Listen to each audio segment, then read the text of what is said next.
So finally, it is a nice temperature today. We're wearing a t-shirt, 19 degrees. So let's discuss about Bitcoin, what's been going on with it over the past few days. My name is Michael, and let's get right into it. We're discussing about $6 billion in Bitcoin options contracts expiring, well, yesterday.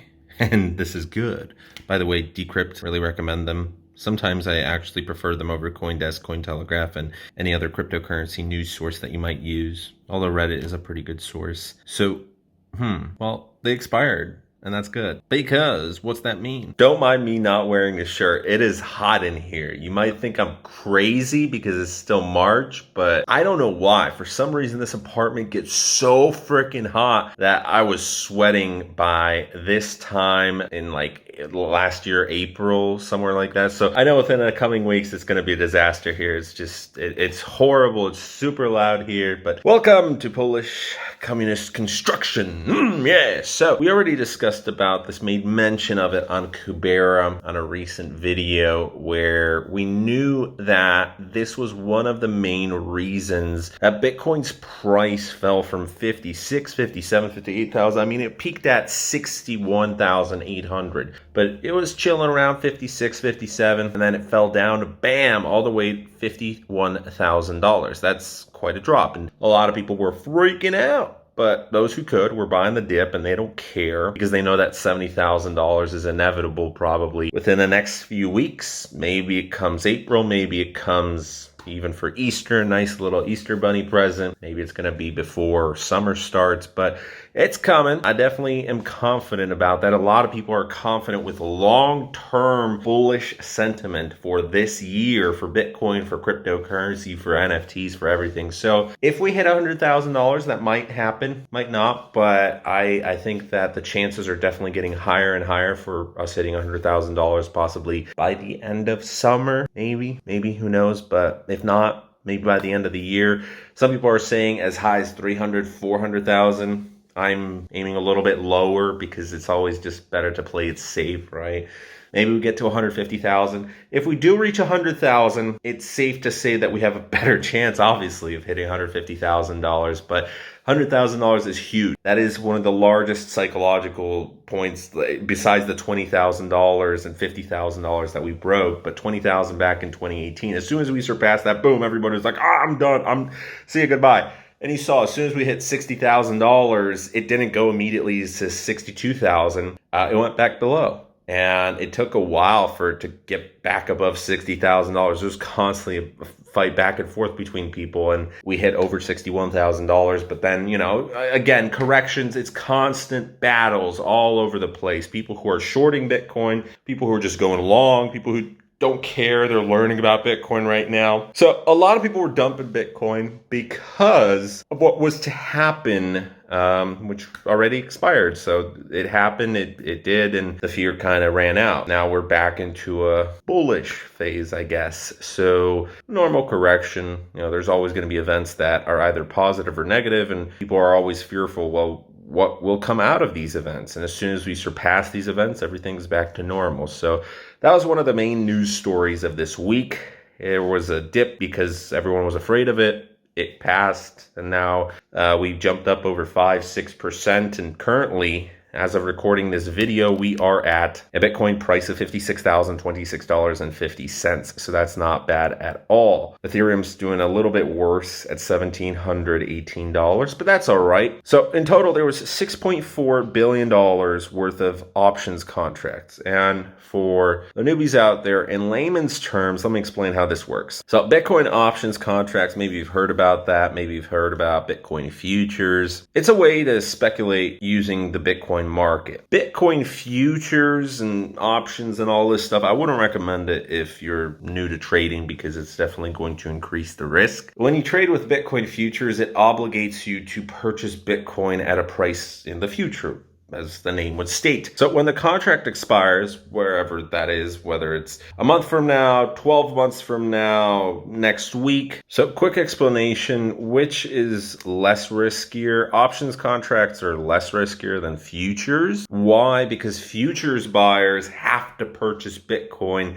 by the predetermined date and at the predetermined price. So if they were wrong, and off by a long shot, they have to do it. There's no way around it. The maximum you can lose in an options contract is the premium paid, so it's not that bad. The loss in futures, well, you don't really know until it's sold, until it has expired and the transaction went through, and if you were off by a long shot, you lost a whole bunch of money, not just the premium. In options, the buyer can opt out of the deal and just simply not make the purchase. You're not obligated to go ahead with it. And that's the big difference, where if you see that, oh my God, you could lose $10,000, but I'd rather lose $100 through the fees, through the premiums paid, that's okay. Then you just opt out and whatever, you call it a small loss. But of course, with futures, there are definitely, the higher risk, the higher the reward. There's definitely greater flexibility with options though, and that's why, both of them are riskier. If you're just trading normally, that's fine, but both of these are riskier options compared to just going long on Bitcoin, and that's it. Just not even trading, just buying in and dollar cost averaging, and that's what I'd recommend to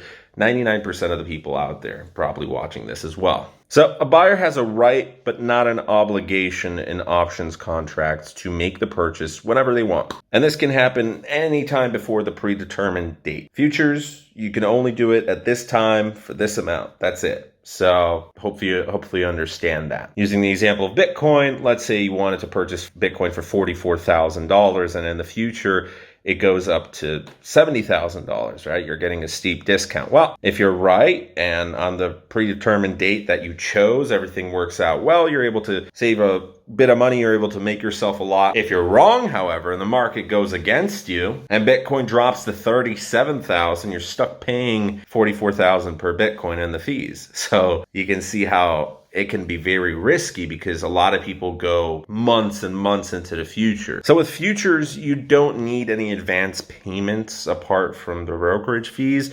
While with options, there is a small premium amount that needs to be paid up front, and then the contract's activated. But if you're making large transactions, then you don't care about that. It's just like a millionaire with gas fees. Like whatever, it's just a part of playing the game. In options, there are high profits, but limited losses, and that's a good thing. However, it's still, when compared to normal trading, who cares if it's limited losses? You're still opening yourself up to more losses if you have no idea what you're doing. While with futures, that's just, no limits on profits or losses. And if you go to sleep, if something happens, you had a bad day, you didn't do enough research, you lose all your money.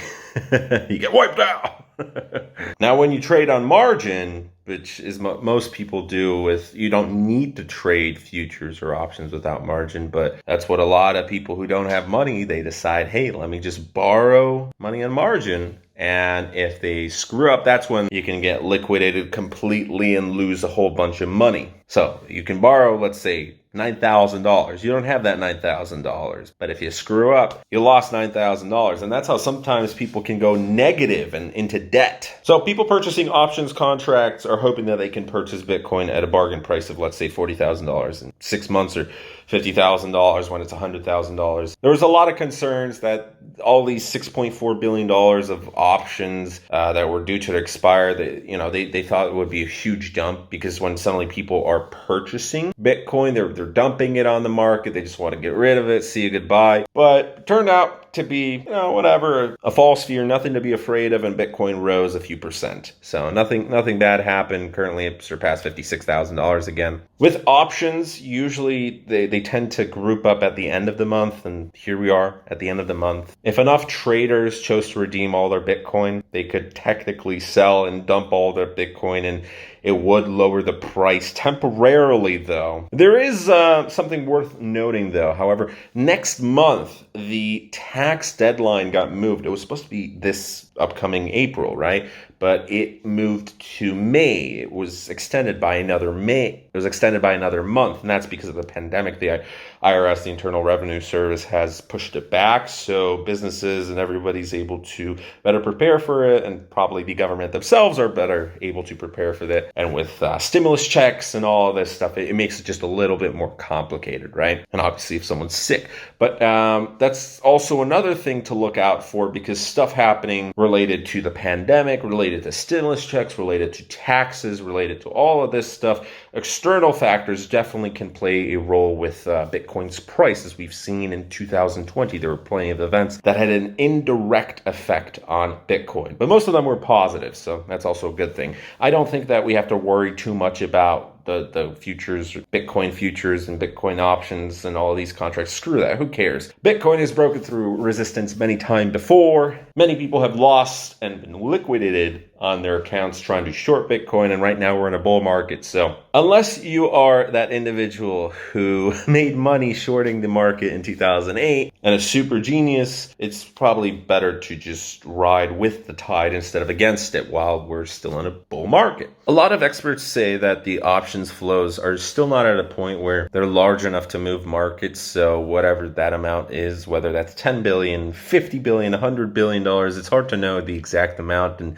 this is all changing month to month, day by day. And despite the volatility of all these markets, there's one thing that still rings true. Bitcoin is afloat. Everything's remaining perfectly okay. A lot of people are bullish. We're approaching to hopefully $60,000 again. These are all healthy patterns, and it's the same as ever. History likes to repeat itself. One thing that I like to tell people, if you're new to Bitcoin and the volatility really does scare you, think about this as a 10-year investment, a 15-year investment instead of a 1-year investment, or even something to get rich quick within the next few months, because sure, you might make 5%, 10%, maybe even 20% if you're really lucky within a month, but chances are you could lose the very next month. So the best strategy is dollar cost averaging, save a lot of money, work on your credit scores, have an emergency fund, don't be stupid with your money, and then we'll all buy Lambos in 10 years.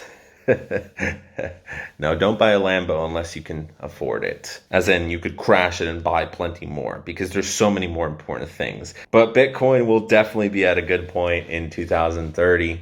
Or we could be all wrong, but Bitcoin was supposed to be dead so many times, and yet here it is, still growing, so that's a good thing. So thanks for coming to the end of today's video. If you enjoyed it, hit that like button. Leave a comment down below. You're probably surprised. It's like, okay, shirtless Mike, there we go. So many YouTubers record with shirts on and then they don't have pants. So seriously, I'm leaving Europe, and one thing I noticed, guys, in Europe, if you live in Europe, install air conditioning. There's no air conditioning in this entire building. Like, it's crazy. It's not even hot outside yet. It's just when there's a lot of sunshine, it starts to warm up in here, and we're kind of high up. Old construction. Guys in Europe, come on, get your air conditioning sorted out. Anyways, we're moving back to America in the next few weeks. I believe we were supposed to move in April. Now it's got moved back to May, and I have no idea what's going to happen because of the pandemic. So we'll see when I arrive in America. But